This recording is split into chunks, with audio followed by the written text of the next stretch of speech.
এরকম নামাজি হলে হবে না, নামাজ কায়েম করা লাগবে। আসসালাত,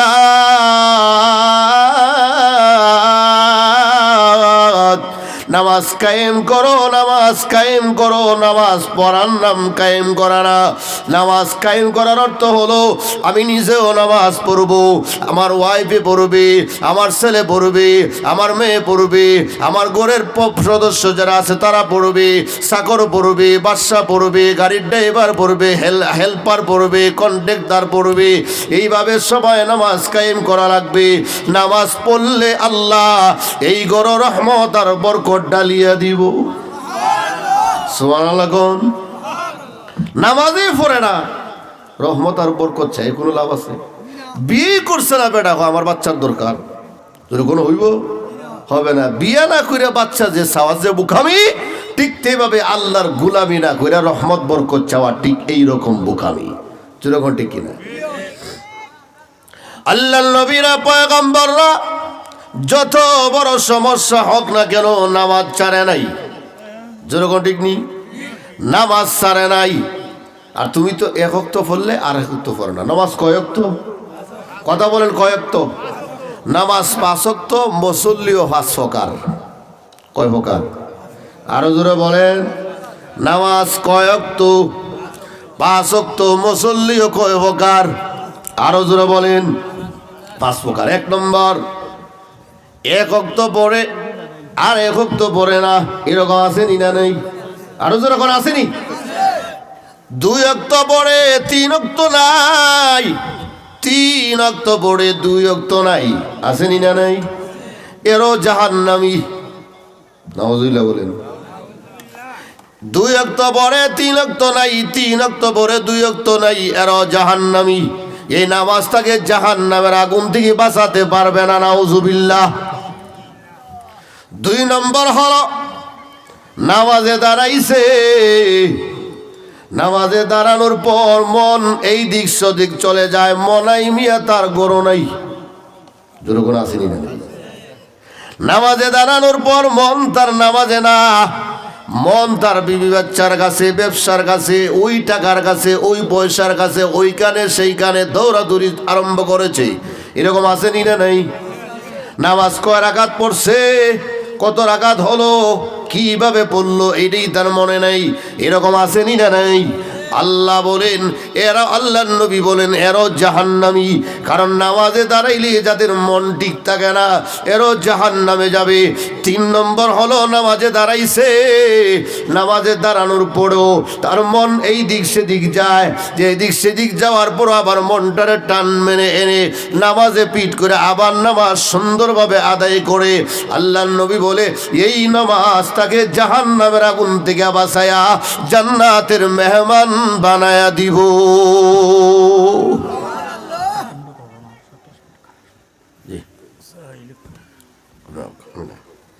কথা বুঝছেন? নামাজ তাকে কোথায় নিবে? 3 প্রকার। 1 নম্বর প্রকার হলো 1 ওয়াক্ত পরে আর 1 ওয়াক্ত নাই। এরকম আসেনি না নাই? আরো জোরে বলেন। 3 ওয়াক্ত পরে 2 ওয়াক্ত নাই, আসেনি না নাই? এরা জাহান্নামে নিব এই নামাজে। 2 নম্বর হলো নামাজে দাঁড়াইছে, নামাজে দাঁড়ানোর পর তার মন নামাজে নাই, অন্যদিকে চলে গেছে। একদিন ইমাম সাহেব হঠাৎ করিয়া 1 রাকাত নামাজ কম পড়ছে, 3 রাকাত পড়লেছে আর কি, 4 রাকাত। এক বেটা কয় না নামাজ 3 রাকাত হইছে, আরেকজনে কয় না মনে হয় 4 রাকাত হইছে, আরেকজনে কয়, ওই বেটা দোকানদার কয় না 3 রাকাত হইছে, 100% 3 রাকাত। আরেকজনে জিজ্ঞাসা কর, তুমি এত নিশ্চিত বলো কেমনে 3 রাকাত? আমরা কই 4 রাকাত, তুমি কও 3 রাকাত।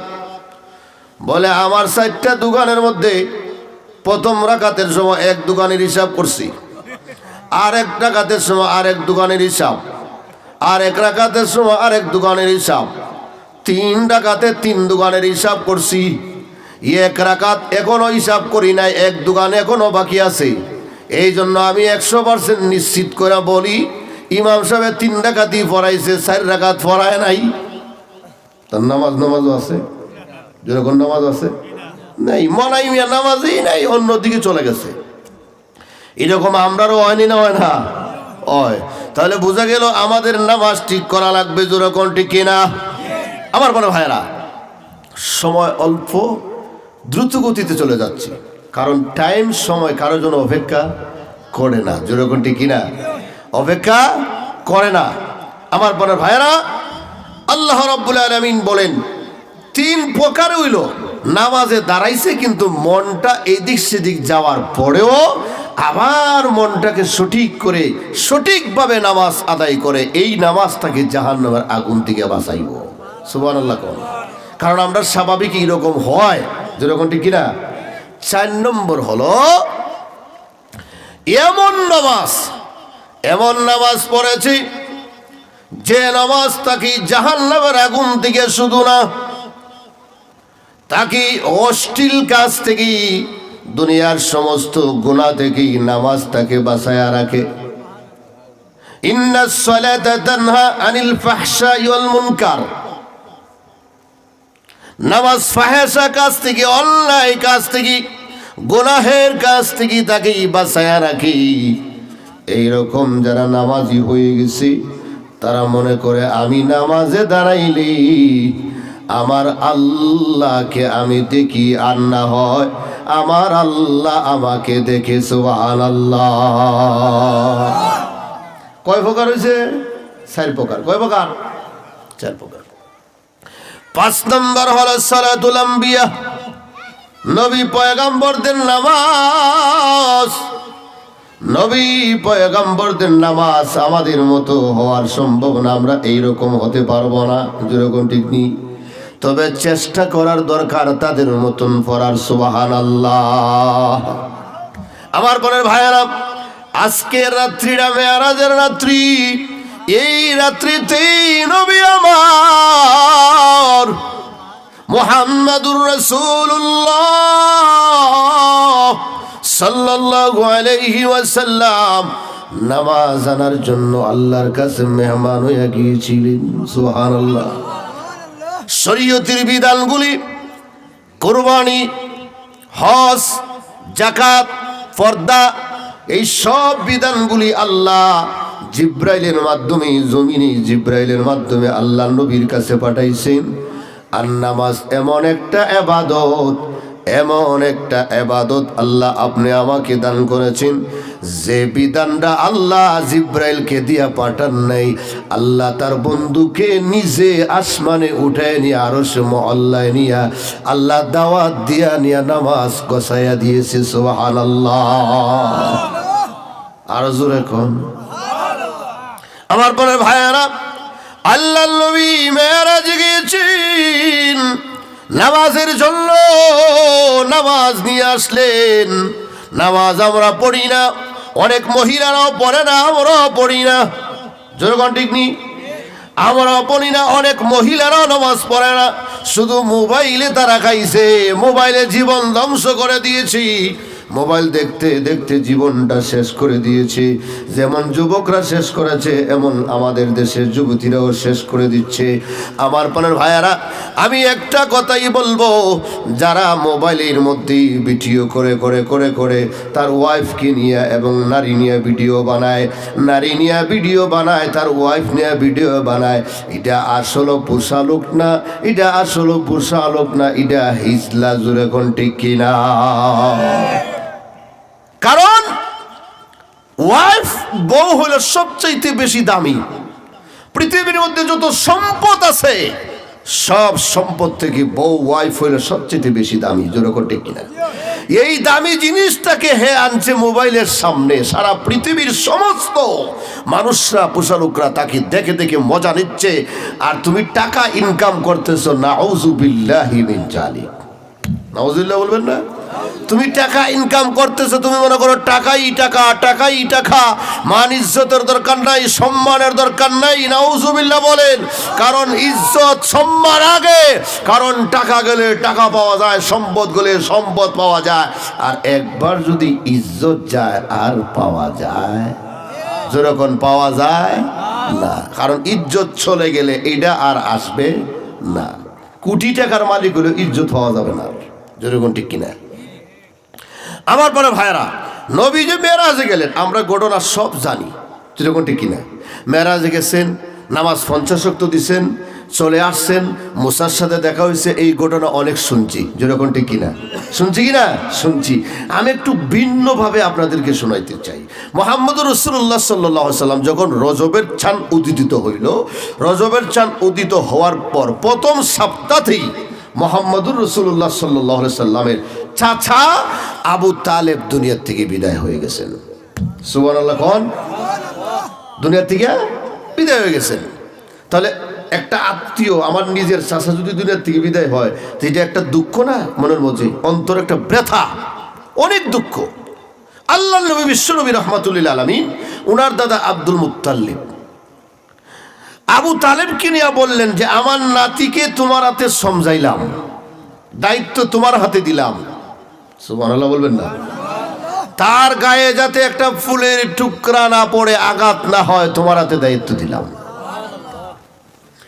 আবু জাহিল্লা কতদিন আবু তালেবকে বলছে, এই বাতিজা মোহাম্মদ রে আমাদের হাতে দাও, তুল্লা বুঝাই দেবো বালা করে মজাটা। নাউজুবিল্লাহ বলেন। আবু তালেব বলে, না না, এটা হবে না, বাতিজা যতই হোক আমার বাতিজা, কেউ ওনার দিকে আঙ্গুল তুলে আঙ্গুল তাকবে না। সুবহানাল্লাহ বলেন। কারণ তার ধর্ম আমি গ্রহণ না করতে পারি, কিন্তু তাকে কেউ কিচ্ছু বলতে পারবে না। সুবহানাল্লাহ।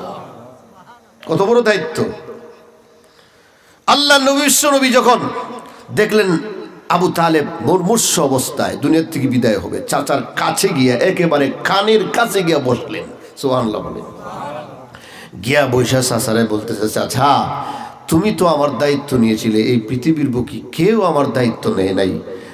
একেবারে 8 বৎসর থেকে নিয়ে 40-42 বৎসর পর্যন্ত তোমার হাতে আমি লালিত পালিত হয়েছি চাচা। আমার জন্য অনেক কিছু করেছেন চাচা, কিন্তু আমি তো আপনার জন্য কিছুই করতে পারি নাই চাচা। মৃত্যুর সময় গড়ায় আসছে, আজরাইলের সাথে সাক্ষাৎ হবে হবে ভাব, এখনো সময় আছে, কানে কানে কালমাটা পড়িয়া লাও। সুবহানাল্লাহ বলে। চাচা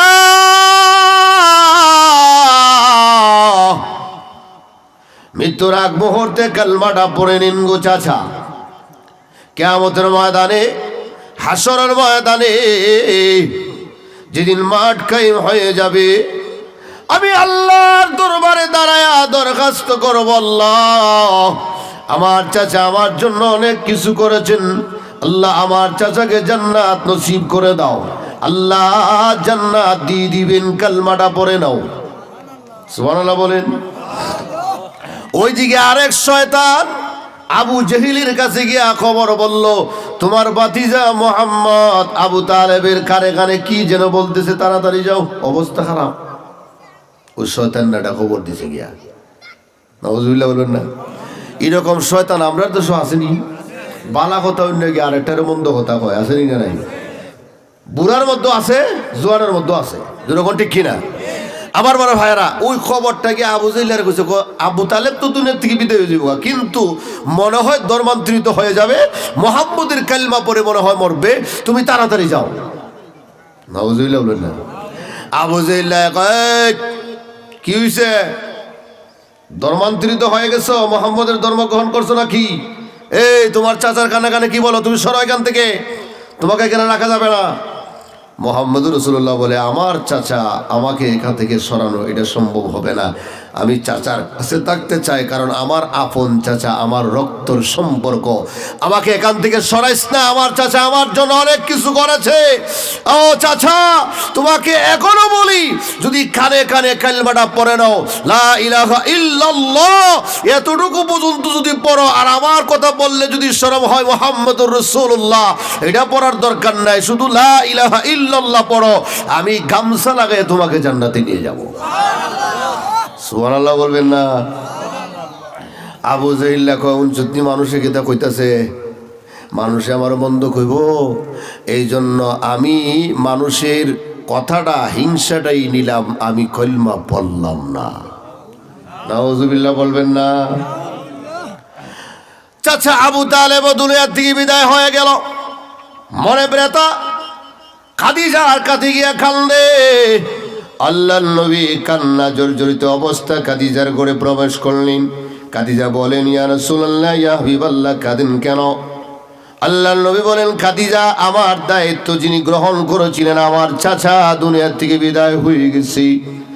আমার বাবাও নাই, আমার মাও নাই, আমার দাদাও নাই, আমার চাচাও চলে গেছি। এখন তুমি আমার ঘরের দায়িত্ব গৃহিণী, তুমি আছো, আমার আর কেউ নাই, সব চলে গেছে। খাদিজা বলে, ইয়া রাসূলুল্লাহ, ইয়া হাবিবাল্লাহ, আপনার চোখের পানিগুলি মুছে ফেলেন, আমি তো আছি। দুনিয়ার কেউ যদি আপনাকে কষ্ট দেয়, আমি আছি আপনার চোখের পানি মুছার জন্য। আপনি কানবেন না গো ইয়া নবী, ইয়া রাসূলুল্লাহ, আপনি কানবেন না, আপনি কান্না বন্ধ করেন।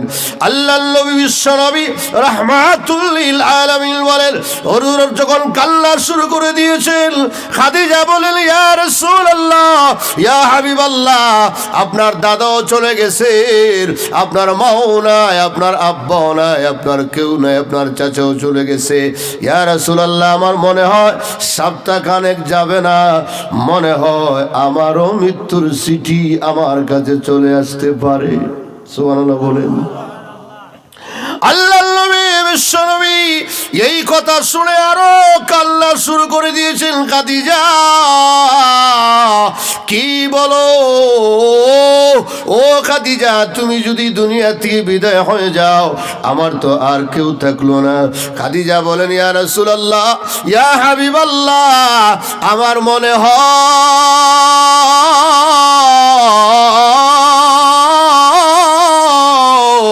আল্লাহ যখন আপনার সব অভিভাবক নিয়ে যাচ্ছে, বাবাও নিয়ে গেছেন, মাও নিয়ে গেছেন, দাদাও চলে গেছেন, চাচাও চলে গেছেন, আমাকেও নিয়ে যাবেন। ইয়া রাসূলুল্লাহ, আমার মনে হয় আপনার দায়িত্ব স্বয়ং আল্লাহর হাতে নেওয়ার জন্য আল্লাহ কাউকে রাখবেন না। সুবহানাল্লাহ। আর জোরে কোন আমার পাড়ার ভাইয়ারা, খাদিজার এই কথা শুনে আল্লাহর নবী বলেন, ও খাদিজা, যদি এইরকমই হয়ে যায়, তুমি যদি দুনিয়া থেকে বিদায় হয়ে যাও, আমাকে ক্ষমা করে দিও। ভালো একটা শাড়ি তোমাকে কিনে আজ পর্যন্ত দিতে পারলাম না, ভালো একটা খাবার দিতে পারলাম না, ভালো একটা উপহার তোমাকে দিতে পারলাম না। আল্লাহর নবীর জবাবে খাদিজা বলে, ইয়া রাসূলুল্লাহ, ইয়া হাবিবাল্লাহ, আপনি টেনশন করবেন না, পৃথিবীর আর ভালো জিনিসের দরকার নাই, উন্নত জিনিসের আমার দরকার নাই। পৃথিবীর বুকে, আকাশের নিচে, জমিনের উপরে, আল্লাহর নিচে যার সম্মান, উনি আমার স্বামী হিসাবে পেয়ে আমি খাদিজা ধন্য হয়ে গেছি। সুবহানাল্লাহ বলে। এরম বউ আসেনি, শাড়ি না হইলে জ্বালাইলিমু 500 টাকার শাড়ি আনলে, যেরকম ঠিক কিনা, কোন দালনিয়া জ্বালাইলিমু, ওই শাড়ি আমার পছন্দ হয়েছে না, যেরকম ঠিক কিনা। 40টা বছর জিন্দেগি কাটাইছি, আমার ঘরও শান্তি পাইলাম না, যেরকম আসেনি না নাই। জাহান্নামে যাইবার লাগে এই কথাই যথেষ্ট, আর লাগতো না কিচ্ছু, যেরকম ঠিক কিনা। এই কথাটাই যথেষ্ট জাহান্নামে যাওয়ার জন্য। সাবধান থাকেন নারীরা, আমার মা বোনেরা, এই কথা কখনো বলবেন না স্বামীকে শোনায়া যে আপনার ঘরে এসে কিছু পাইলাম না, জীবনটা আমার অসারে গেল, আমার ধ্বংস হইল, আমার জীবনটা শেষ করলাম।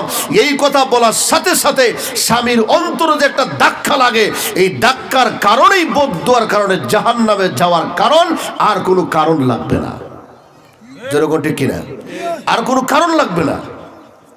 40-50 বছর টাকার ভাড়া কিছু হয়েছে না, খাওয়াই লোক, ফিন্দাই লোকে, উলঙ্গই আসছে, রাস্তা তো উলঙ্গই আসছে, পেটের বুক নিয়ে ভিক্ষা করছে, এরপরে কিছু বলে দিছে না।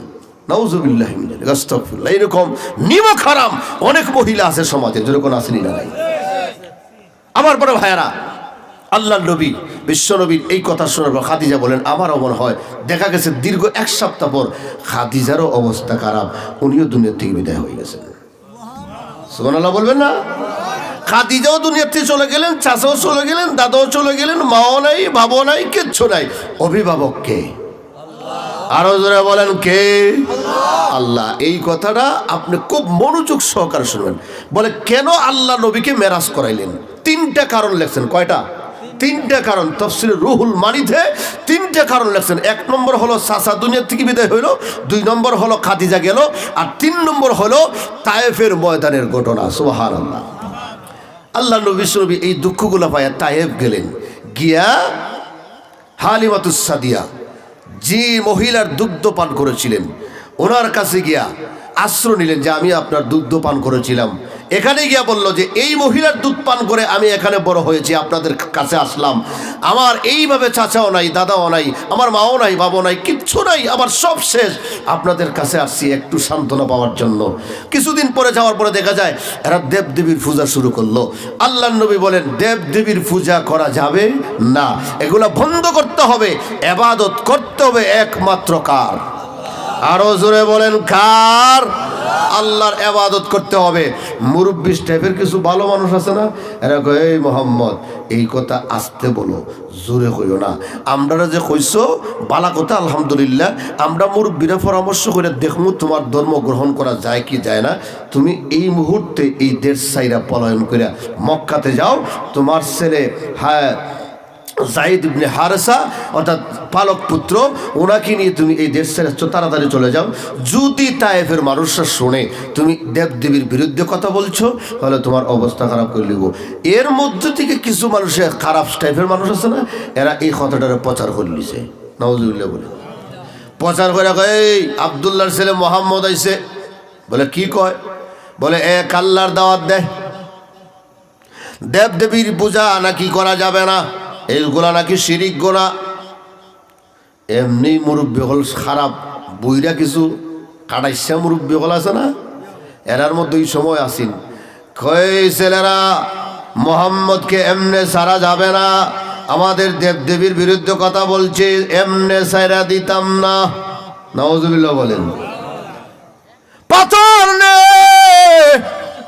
এমন পাথর নিবি, চুকা চুকা পাথর নিবে যেটা মারলে একেবারে গেতে যায়। নাউজুবিল্লাহ বলেন।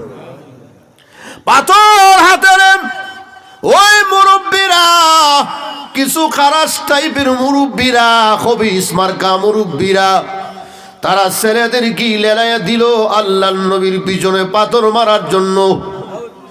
আল্লাহর নবীকে এমন ভাবে পাথর মেরেছে, আল্লাহর নবী বিশ্ব নবী জমিনে একেবারে পড়ে গেছেন, দাঁড়াতে পারেন না, দাঁড়াতে পারেন না। শরীরের কাপড় চোট লেগে গেছে, জুতা মোবারকে চোট লেগে গেছে, আল্লাহর নবীর হুঁশ নাই, বেহুশ হয়ে গেছে। যায়েদ ইবনে হারেসা আল্লাহর নবীর সামনে যায়, পিছনে যায়, ডাইনে যায়, বামে যায় পাথর আটকানোর জন্য। যায়েদের অবস্থা খারাপ। আমার পরে ভাইয়ারা, যায়েদ কোনো সুরত নিয়ে আল্লাহর নবীকে একটা খেজুর গাছের নিচে নিয়ে হেলান দিয়া বসলেন। আল্লাহর নবী কথা বলতে পারেন না, চক্ষু বন্ধ হয়ে গেছে, আল্লাহর নবী কথা বলতে পারেন না।